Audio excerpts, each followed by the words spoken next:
The story really begins in 1969 when my 22-year-old cousin was diagnosed with cancer. They did an operation, and then afterwards I believe they gave him chemo, and he dropped from 200 pounds down to 120 pounds. Then 3 years later, in 1972, well, actually the doctors had said at the time they thought they got it all. But 3 years later, in 1972, he came home on vacation, and we were talking one day, and he collapsed right in front of me. And I suspected it was probably the cancer back, but I was hoping it wasn't. And of course he went back to Ontario, and as soon as he went in and seen the doctors, they just said you've got 3 to 6 months to live. So he came back to Spring Hill, and within 3 months he was dead. And I watched him grade down to about 55 pounds. It was just horrible.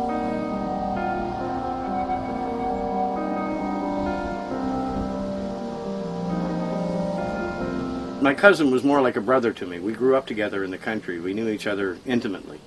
So it really affected me quite badly.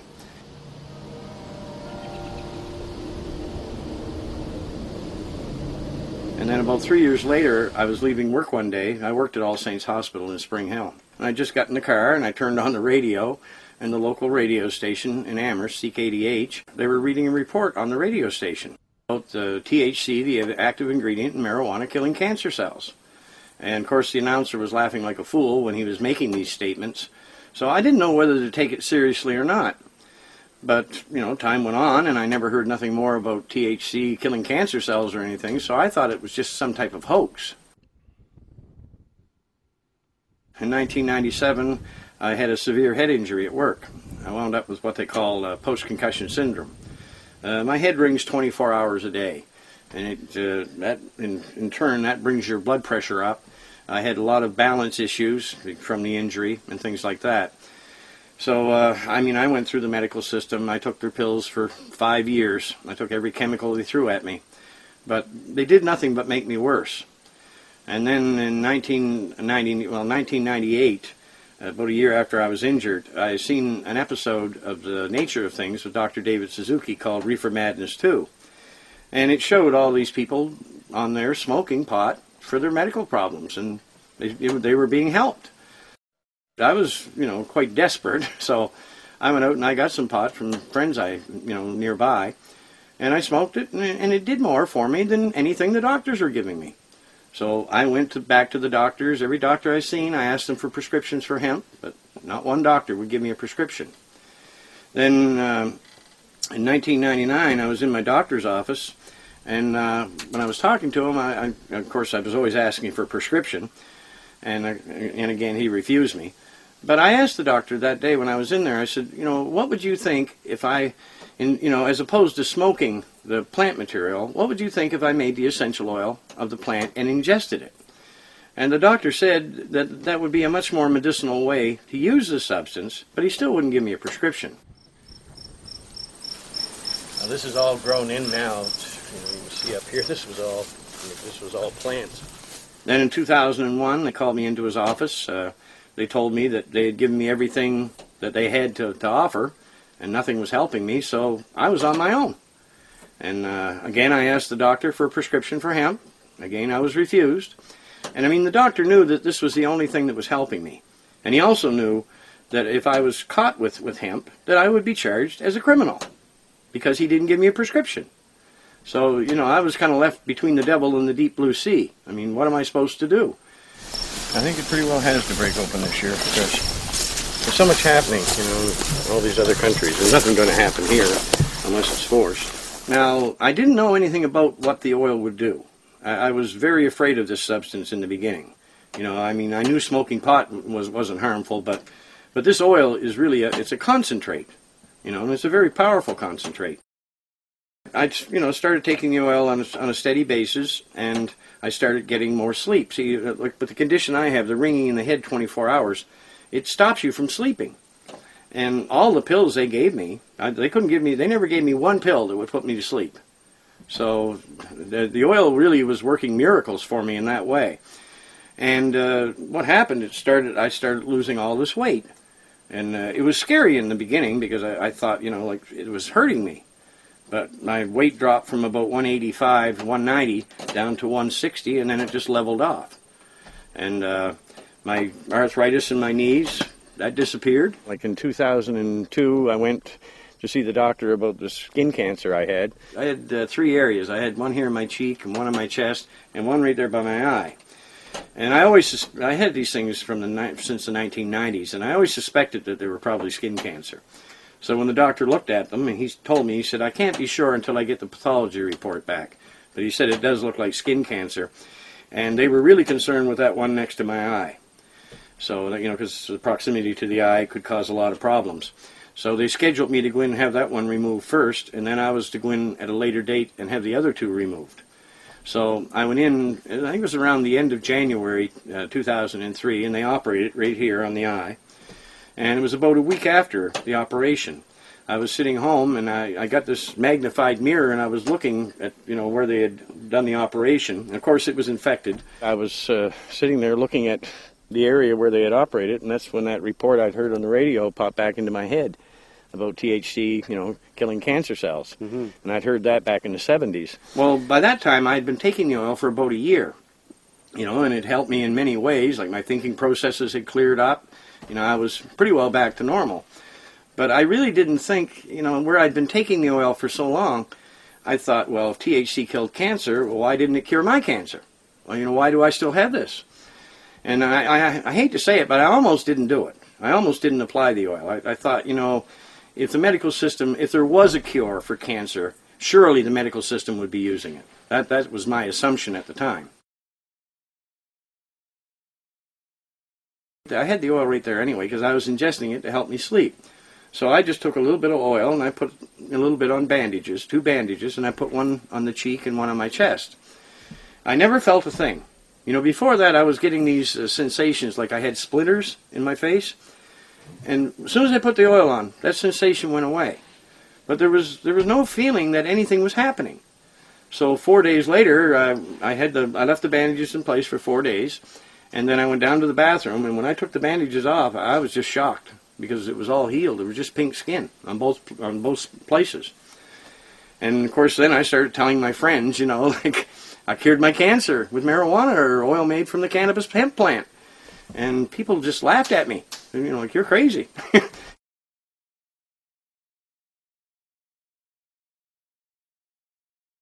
After a few weeks of people laughing at me, they turned this one that they had surgically removed, it came right back. And I watched it develop, and that same swelling and the bleeding and the splinter feeling in the face. So I just put a little dab of oil in a bandage, put it on there, left it on for 4 days. When I removed it, it was all healed, just pink skin. Now this is 2012. That was back in 2003 when I did, early 2003 when I did this. I've never retreated these spots. So once I seen this one heal up, then I went down to my doctor's office because they had taken a sample when they done the operation. So I went down to get the pathology report. When I went in, I asked the doctor's, well, it was his wife. She was the receptionist, the doctor's wife. So I asked her for a copy of the report, and I looked at it, and it said right on the report, basal cell carcinoma. That's skin cancer. So I told her that day, I said that, you know, that cancer had returned. And so I explained to her that I had cured that cancer and the other 2 using hemp oil. And the minute I said hemp oil, the woman just went ballistic. I mean, I was in my doctor's waiting room. There was 5 or 6 other patients there. And as soon as I said hemp oil, you could just see her, like she hunched. She went like that. And the doctor will not go there. The doctor will not prescribe this. You know, and she was doing it very loudly. And matter of fact, I for a little while there, I thought the woman was some kind of a nutcase. So I got in my truck that day, and on the way home, it was a really strange feeling, trying to figure, you know, what are these people doing? I mean, if I was a doctor and a patient of mine came in and said that they had cured their cancer, I would be interested in it. But this doctor and his wife had no interest in it. So it smelled kind of fishy to me. So I didn't really know what to do at that point. You know, I had no choice. I had to stay on the oil because it's the only medication that worked for me. And right after I visited my doctor's office, I went down and seen my mother, and she had weeping psoriasis on her foot and lower leg.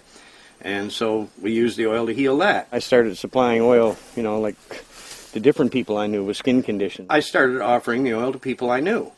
And it was working on everything. And then more people, like their friends, would come. So it was building and building all the time. I started a campaign in 2003 to alert the government. I mean, I went to all the political parties. I went to the Cancer Society. We even went to the United Nations. We went everywhere about this. You know, nobody would lift a finger. How long did it take to plant all that? Oh, we worked 2 or 3 days. You know, actually longer than that, because I built up some of the beds, you know, raised them up a bit so the plants would grow better. But there was a lot of work went into it, and some of my patients come over and they helped me plant it. So I didn't do it just alone, but it was quite an effort, more like a community effort than anything else. Right. Wow, that's pretty incredible. Well, when the patients seen what the medicine would do, they backed it. In 2005, I came in contact with Rick Dwyer over here at the Legion in Macan. I had treated a lady with cancer, and she had told Rick about, you know, how she was cancer-free and what had cured her. So Rick Dwyer wanted to meet me, so when I went over, Rick and we had a good talk, and then he went with me, because at that time I was actually treating people in their homes. So when Rick Dwyer seen what the oil was doing himself, and he knew some of the patients also, so when Rick seen it himself, we decided that that the Legion should do something about this. So Rick got in touch with George Coyne at Maritime Command in Halifax, and he told them about this. As a matter of fact, he contacted them, I believe, 3 times, you know, to do something about this, because all the membership of the Branch 134 over here in Macan, they were behind this. Even the executive, they had put a letter out in the paper that, you know, we wanted to do an honest and open review of this medicine, and we invited the police, the doctors, the Cumberland Health Authority, all of them, you know, come to the meeting, and I was going to bring patients. But that, of course, that never happened. You have to watch yourself, because some of this is built up here and there from where I was planting. So how long, it's been almost 2 years, since you've been here? 2009 was the last crop that was, there was only about 150 plants in 2009 in the backyard. Once I put 250 in, but I had to take out the males, so that only left about 150. Right. And before that, like I said, 2006 there was 1,100, 2005 there was 1,600, and then in 2003 I think it was about 135 down by the river. You know, down off my land, but it was down by the river. And that's the year they did the first raid. I never hid anything. I openly stated right in the video that we shot in 2005 that I was going to grow the plants right in my backyard. I made no secret of it, and I told everyone what it was for. It was for medicinal use for whoever needed it. I put 1,620 plants in my backyard in 2005. I sent the RCMP a videotape May 6, 2005. I took the videotape in. As a matter of fact, Rick Dwyer came with me and videoed me giving it to the RCMP, because I didn't want them saying that they never received it. And I also gave them some paperwork asking that local politicians be charged with criminal negligence causing death. So 3 months later, on August 3rd, 2005, the police came in and raided me. I really thought that, you know, the government would take an interest, and within a matter of 6 months I figured this medicine would be becoming available. But instead they did just the opposite. They persecuted me, and it was just horrifying when I realized, you know, what they were all about. Oh, they put on quite a show here, you know. One of them actually stayed here on the deck with me, a female officer stayed here on the deck with me while her fellow officers were down there cutting the cannabis down. And she told me right there on the deck that day, she said, "I believe everything you're saying." And I just looked at her and I said, "You know this cures cancer." I said, "If you know, what are you doing? Where are your morals? You know, your friends are down there cutting down the cure for cancer, for God's sakes. You know, what's wrong with you people?" And then she just clammed up. She wouldn't talk anymore. How many treatments did you lose? Like, do you figure? Oh, well, if you just take the numbers alone, I mean, when you look at the 1,620 plants in 2005, another 1,100 plants in 2006, well, you're talking hundreds and hundreds and hundreds of treatments, you know, that people didn't get, and I was giving it away for nothing. And people were waiting for that? Did you? Oh, yes, yes, a lot of people were waiting. In 2006, when the RCMP came in again and did the second raid, or third raid, then actually the community was outraged. You know, that's when we decided to call the meeting and invite, you know, the health authority, everyone in, the police, the doctors, all of them. Bring them in. Here's the patients. Now let's have an open conversation about this. But the day that was to take place, the Royal Canadian Legion's Maritime Command, with the aid of the RCMP, they came in and they shut our local Legion branch down. So it just blew my mind. You know, when you look at the Legion's own handbook, it says, you know, they're there to represent the interests of veterans and their families. You know, so they should have done something about this. But instead, they got right in bed with the government and went along with shutting the Legion down and everything. And that's the reason I've stated that, as far as I'm concerned, the Royal Canadian Legion is a total fraud. It should be disbanded. And the same goes for the Royal Canadian Mounted Police, because there's only one word for them, and that's pathetic. I know we need police, but we need policemen that you can respect. I have no respect for these people. Anybody that's out there raiding medicinal users and taking their medicine, how can you respect them?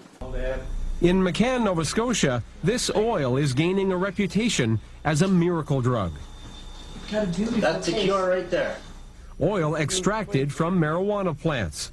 Rick Simpson has been making it and giving it to friends and neighbors. He calls it hemp oil. Others know it as weed oil. In small doses, he says, it makes you well without getting you high. Well, you can't deny your own eyes, can you? Now, here's somebody dying from cancer, they're not dying anymore. Here's somebody that had something else, well, they're cured. And this is what's doing it. The McCann branch of the Royal Canadian Legion was impressed too. So impressed, it hosted meetings like this one, aimed at spreading the word about hemp oil. But when they planned a big public meeting, higher-ups at the Legion shut them down. The provincial command came here the day of the meeting, and they come in, they locked the doors, and then I come into the yard, and I had two RCMP officers here that told me I was not allowed on the property. They are using the Royal Canadian Legion, its name, its insignias, and the buildings as a platform to promote the use of hemp oil as a medicinal drug. I don't care if this medicine comes from a tomato plant, a potato plant, or a hemp plant. If the medicine's safe and helps and works, why not use it? For Rick Dwyer, it's an emotional issue. One of the testaments to hemp oil's healing power is his father, a military veteran suffering from lung cancer. And this last time I was in, I didn't know it, but they said I was going to die in 24 hours, but I didn't. So I took the oil and everything worked out right. But the Legion isn't budging. They've suspended the entire executive of this branch, along with any activities planned for the building, until they install a new management team. There is no provincial or federal regulation which states that this marijuana can be grown and produced into hemp oil for medicinal purposes. And therefore, it's illegal as far as the province is concerned. And the Royal Canadian Legion does not back illegal operations. Simpson has had trouble with the law. The RCMP confiscated 1,600 marijuana plants from his backyard last year. Plants he claims were grown for medicinal purposes. A court case is unresolved, and so are questions within the Legion about whether hemp oil is medicine or menace. That goes against the general bylaws of the Royal Canadian Legion. What I did, I'm proud of what I did. I'm proud of it. And for now, since the Legion is the town's only meeting place, getting the word out about hemp oil will prove to be more difficult. In McCann, Nova Scotia, this is Global National's Ross Lord reporting. And so I just kind of said to the executive there, you know, like, come on now, guys, for God's sakes, you know, if this is all true, which it appears to be, you know, how many Canadians are, you know, suffering here with these problems? It amazed me, is like I said to my family doctor, I said, look, I'm no doctor, but I'm not blind. I can see cancer on somebody's face disappearing. You don't have to be a doctor to see that and say, hey, was it this oil that cured that up? And then he'd put the oil on somebody else's cancer and it would do the same? Well, you gotta start thinking, well, it was either that oil that cured it up or this man's got some kind of godlike powers that heal these people up. You know, and basically I said, no, it's the oil. It's the oil doing this. It wasn't unusual to see, 4, 5, 6 cars in my yard. That was quite normal for around here. I had a very large clientele. Yeah. It's like I said, it wasn't about the money. I mean, if I had the medicine and if I could grow the plants and produce the medicine, I was giving it away. But the demand got so great, and with the police, taking my crops, the only other thing you could do then was to go out and buy the material needed from local growers. So a lot of the time, I acted more like the middleman between the patients and the growers. Okay. I was arrested. I was charged with trafficking, possession, and cultivation. I had to cultivate the medicine or the plants to make the medicine. And to give it to people, I had to possess the medicine. And as for trafficking, well, if you look at the dictionary definition of trafficking, it says the exchange of goods for monetary gain. I didn't gain anything. So it really wasn't trafficking. I mean, I was giving the medicine away. But of course, the legal system, they have a different definition for trafficking. So this all went on. I mean, I started then down the road through the court, through the legal system in Canada. And that's a horrifying experience, believe me.